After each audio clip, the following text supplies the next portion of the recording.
Hello, this is Reverend Don Lewis coming to you from the beautiful metaverse, and more specifically from beautiful Nashville, Tennessee. And this is Midday with Reverend Don. Welcome. And as you know, if you follow Midday with Reverend Don, you can type your questions or comments into whatever platform you happen to be watching on. They should show up here in my chat room. And I have the chat room on screen today since I do not have a guest. Tomorrow, my guest will be Chris Copeland. We'll be talking about what's new at Corellian Publishing. Yesterday, my guest was Reverend Mary Hawk, and we were talking about Nashville Pagan Pride over the weekend. Today, it's just me and you, and we will talk together. And I'm not quite sure what all I'm going to talk about today. There are a number of things that I think certainly bear some commentary. One of them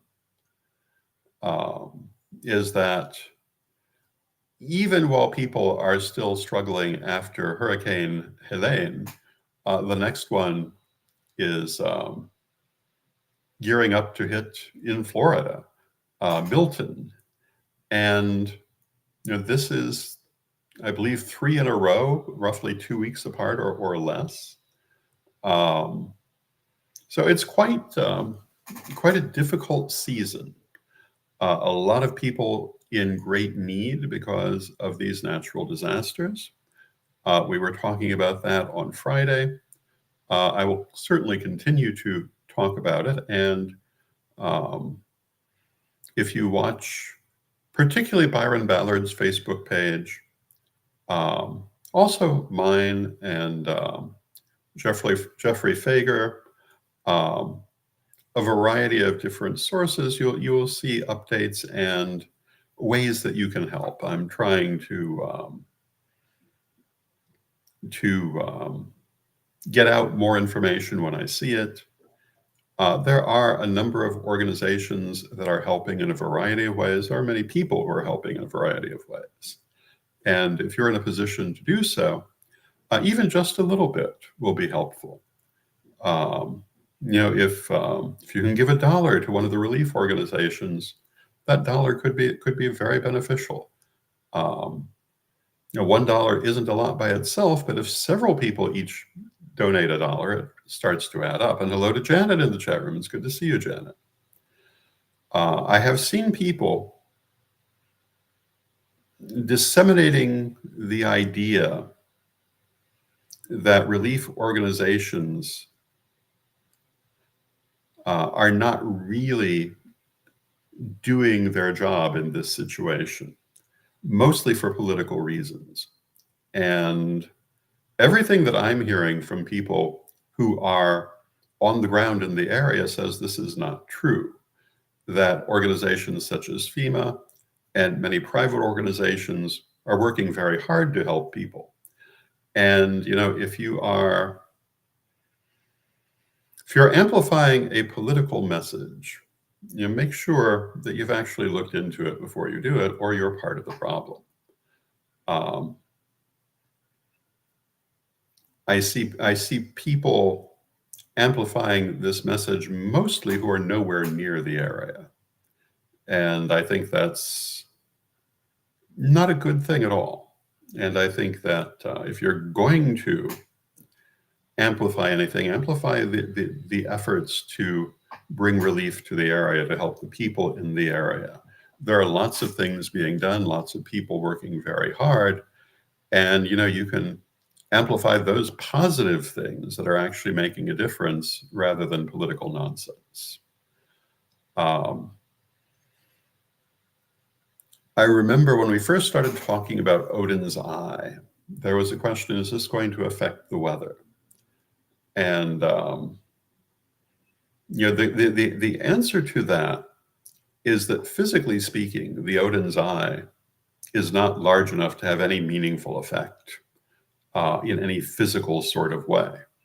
Having said that, will it affect things spiritually? Well, I personally think yes, and I think this next 2 months is going to have quite a bit of turnover happening, clearing out the old for the new, because that's a lot of what this particular period is about. And hello to Mary Hawk in the chat room. I think we're going to see a lot of physical change as well as emotional change. I think we, as I've said, are going to see a lot of things revealed that have been hidden, including in ourselves. And I think that, I see a number of people, including astrologers, who don't think it's any kind of big deal. But I think we look around us, and we can see something. Certainly is influencing events. And I think when we look back on this 2-month period, we're going to find it one of very deep transformation. I've said before, I think that during this period, very important things are going to happen. Obviously, the election will happen during the period of Odin's Eye, which makes some of its astrological significance particularly important. And all of this is part of the changing of the age. I know that Mary has spent part of this morning getting the illustration video ready to go up. And I have heard more than once now the oracle from illustration, which I brought through. But if you do oracular work, you don't necessarily remember the oracle. As a general rule, you do not. So in many ways, for me, hearing it on video is hearing it for the first time. And it basically says this same thing, that we are at the time to use the skills we have learned. We are at the time to do the things we've come into this life to do. And this is a very important period. In fact, one that will have far-reaching repercussions into the future. And I think that for we who are metaphysical, being mindful of this is very important, and being mindful also of the role that we play in this time period is an important thing as well. Of course, we should always be mindful of the role that we play, but we're generally not, because we're human. And we generally just do what seems right at the moment. But one of the things about getting older is that you realize the importance, sometimes even of minor things. Being mindful of what you do and how you do it is, I think, important for everyone. And the more we practice that kind of mindfulness, the happier we're going to be, generally speaking. At this time, when we're looking at the intensity of the change of the age, I think that we need to be mindful of the fact that the things that we're doing have long-term effects. The choices that we're making aren't just for today and tomorrow, but they're going to be with us for a while. Theoretically, throughout the entire Aquarian age, in many cases. And I feel like the entirety of the Earth is choosing the nature that at least the beginning part of that age is going to take, without knowing that they're doing it for the most part. And here in the United States, it seems very much like a fight between ideas of the past and ideas of the future, with some of the more regressive ideas of the past making a comeback that I don't think anyone expected them to make. And it raises the question, are those mistakes of the past just going to be repeated endlessly? And that's one of the things about being involved in a spiritual path. You see how these things work. We talk about the idea of the threefold law, and I've always said that has nothing to do with the number 3. It has to do with plurality. But yeah, we repeat our mistakes an awful lot. And if you've done past life work, either for yourself or with other people, you'll notice we repeat our mistakes a lot. I've worked with people who repeated the same mistake through life after life in different variations until finally they figured out what the problem was. Um,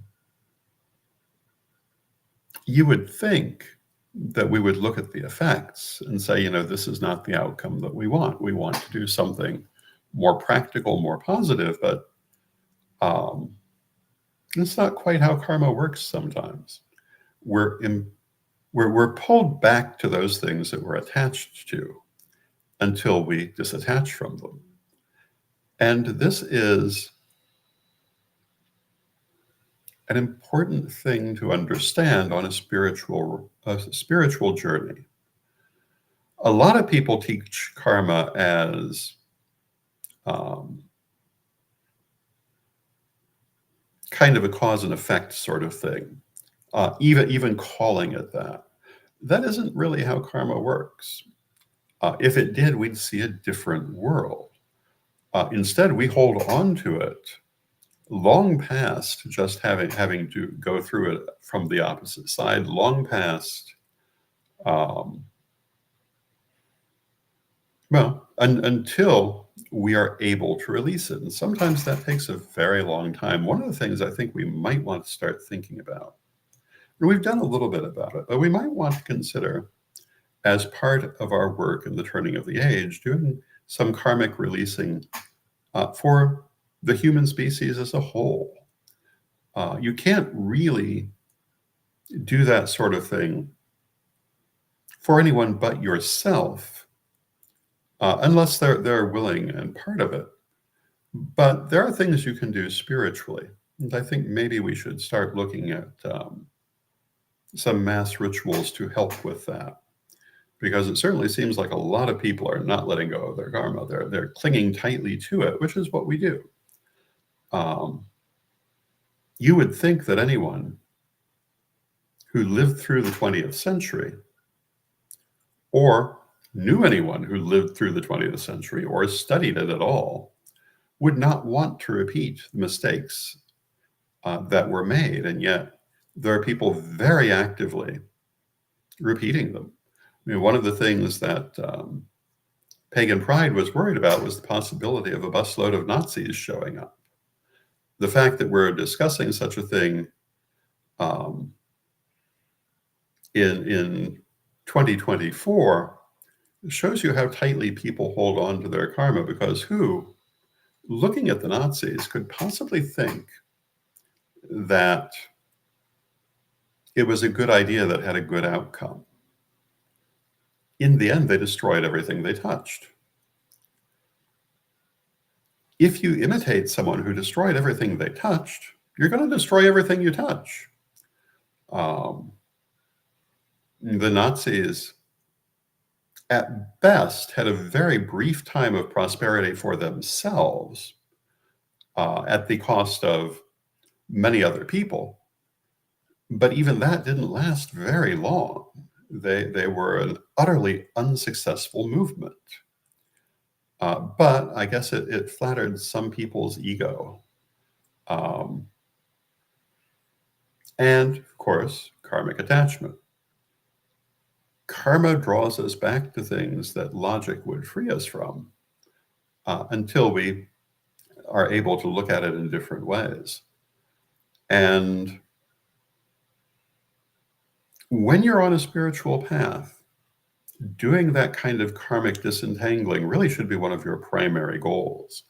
Probably not when you start, but as you continue along that path, you come to realize how much this binds you, how much karma pulls you back to the same situations, the same mistakes. And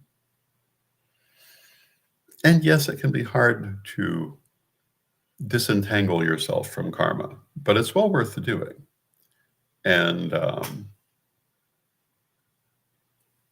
don't know that anyone can do it completely, or that if you were able to do it completely, that it would stay very long, because life is karma. I mean, we attach to things constantly as long as we are living. But the more that we disentangle ourselves from attachments that cause us to have unconscious responses, the better off we're going to be. And Mary says, exactly, the current crop of Nazis are losers who don't fit into society. Well, the old crop were kind of like that too. And yet they came to dominate society. And the one thing that they had and still have is the ability to use fear in times of crisis to their advantage. I started a little while ago talking about people disseminating disinformation about crisis relief. The idea that agencies like FEMA are actually trying to make it worse because of particular areas it's occurred in. It's not what I'm hearing from people on the ground. It's not what I'm seeing reflected in the reports that I'm receiving. But obviously, certain people are promoting this point of view for their own reasons, which are political and have to do with the upcoming election. Fear is a powerful weapon. And being free from fear is not easy as a human being. But it is part of the magical path to free yourself from fear and to learn how to react to things from other bases than besides fear-based reactions. Most people react to everything out of fear.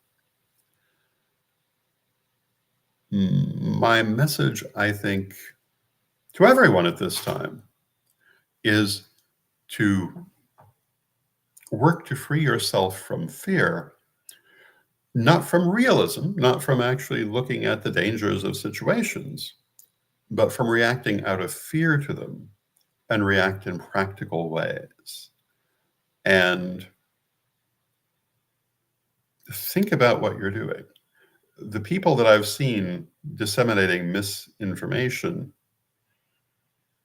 obviously didn't think when they were doing it, or they would have, at the very least, tried to talk to someone in the area, someone on the ground there, and not just listen to whatever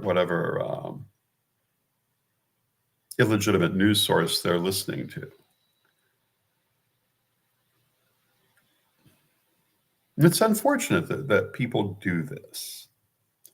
But this brings me back to one of my frequent topics, politics, and that Project 2025.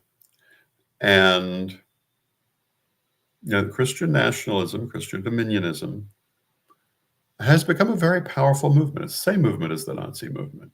They're closely aligned. And they're doing very well right now. And if they come into power, they're not going to easily give it back up.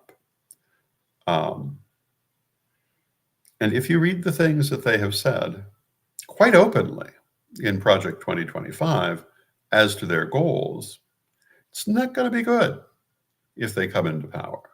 And yes, it's probably not going to be as smooth as Project 2025 makes it out to be. May not be as total as Project 2025 makes it out to be. Project 2025 is a wish list, but their wishes are greatly to the deficit of most people. And with the hurricanes happening, it's worth pointing out that getting rid of things like FEMA is part of that plan.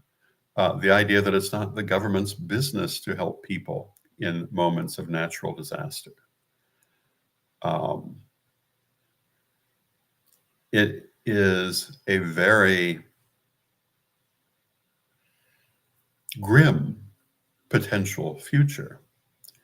And, I feel like during this time of Odin's Eye, we have a chance to really look at our potential futures. We have a chance to look below the surface of these things. We have a chance to make real decisions rather than knee-jerk decisions. And that is, I think, vitally important for us. I think that And I'm a great believer in the idea that spirit provides. And I believe that spirit has provided the Odin's Eye just at the moment we most need to see the choices that we are being offered. And yes, that's not going to be automatic. We have to work to have that clarity. But now is particularly a time to work with it. Now, last week I spoke about using Odin's Eye and attuning your third eye to it to help with your psychic abilities, your oracular work, and also your ability to see below surfaces. And this coming Thursday, I will be speaking more on that subject, doing a little more psychic exercise on that subject. I hope you'll join me for that. This is, more than any other period I have lived in this lifetime, an extremely important historical period. I've certainly lived in some other important periods. We always do. All times really are interesting times. All times really do have vitally important moments, but I feel in many ways we are at that point where we are setting the tenor of the new age. And we want to make sure that we set it for what we want, for the future we hope for, not the future that we fear. And I will certainly continue to accent that point. Now, for today, I want to say, on a more positive note, that we can all do something to help the people who are affected by Hurricane Helene and presently by Milton, even if it's only getting out more information on how people can help, on where donations can be made, donations in cash, donations in kind, organizations and people that are helping on the ground. And if you follow my Facebook page, I will continue trying to do that. I would certainly recommend following Byron Ballard directly, because she, more than any other pagan leader, is directly involved in this and right at ground zero. But there's more coming before there's less. And maybe if we're lucky, the next crisis, Milton, will not be as bad as it might be, but it looks like it's shaping up to be pretty spectacular. And for all the people in that area, I hope that you're able to get out. People I know who live in the area that Milton is expected to strike have been trying to evacuate and hopefully have done so successfully. But I can only say that we hope that they will be safe and able to quickly return to their homes in the best of all circumstances. Chances are high that there will be continuing need for disaster relief from this disaster, even while we're still relieving the disaster of Helene. And I think it's very important for our community to step up to this occasion. One of the things we're often accused of, pagans that is that we don't do anything to help others. And I have not found that necessarily to be true of individuals, but in the past, it's often not really been very wrong about our community. But I see a lot of pagans involving themselves in disaster relief today. And I hope that we'll see more of that. I hope that we will see our community behave like a community and help our fellows and other people who are impacted by this disaster. And I hope that if you take nothing else from today's program, you will take that as inspiration. Now, we're a little past our halfway point, and we're going to have a word from our sponsors. And first, Equinox Learning Hub.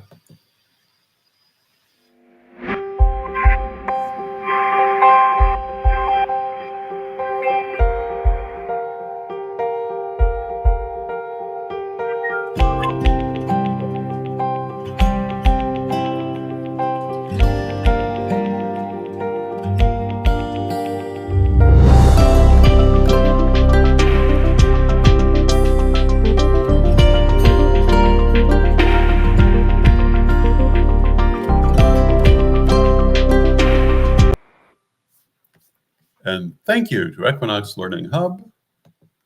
And now a word from Reverend Don's Metaphysical and Magic Auctions.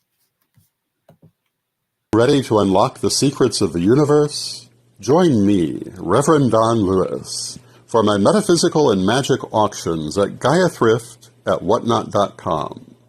Discover fascinating artifacts, mystical crystals, and rare and unusual books that could change your life. Don't miss this chance to bring a little magic into your world. Reverend Don's Metaphysical and Magic Auctions, where the extraordinary can become yours. And thank you to Reverend Don's Metaphysical and Magic Auctions. Our next auction will be next Sunday. And I really feel that this is a moment when we are, as a community, being challenged to step up and do something, not be passive in this situation any more than we must be. Now, not everybody can do everything, but everybody can do something, even if it's only getting the word out of places that people can help. And I hope that we will see our community continue to rise to this occasion, because not only is it necessary for this occasion, but I think it's going to become increasingly necessary in the future.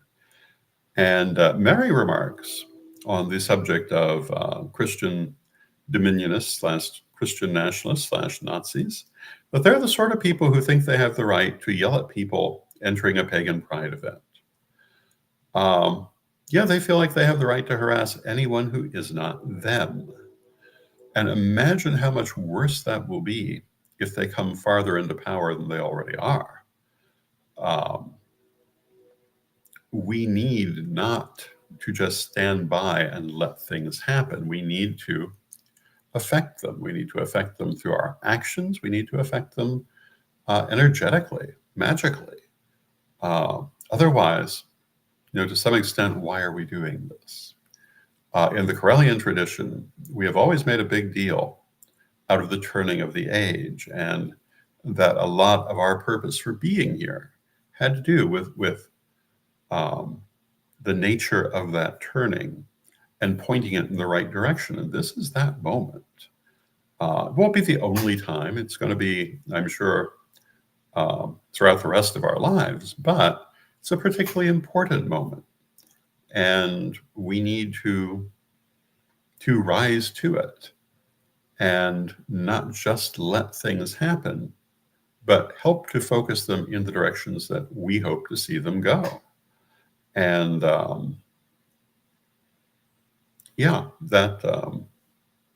that is the main thing I would say about that. I think far too often, because of the nature of our community, which is so very heavily focused on solitary practice, we tend to think of ourselves as being unable to affect things as a group, because we rarely, for many people, come together as a group. But we actually have significant numbers if we can coordinate our actions, if we can focus ourselves on positive change. Can we do that? Well, I guess we're going to find out. But I am hopeful that we can. And with that, I see that we have come to the end of our half hour.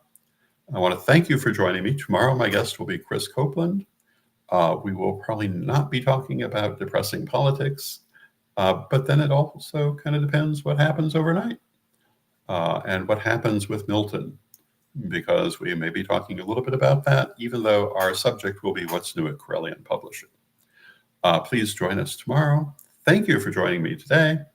And let us close with our prayer, as we always do.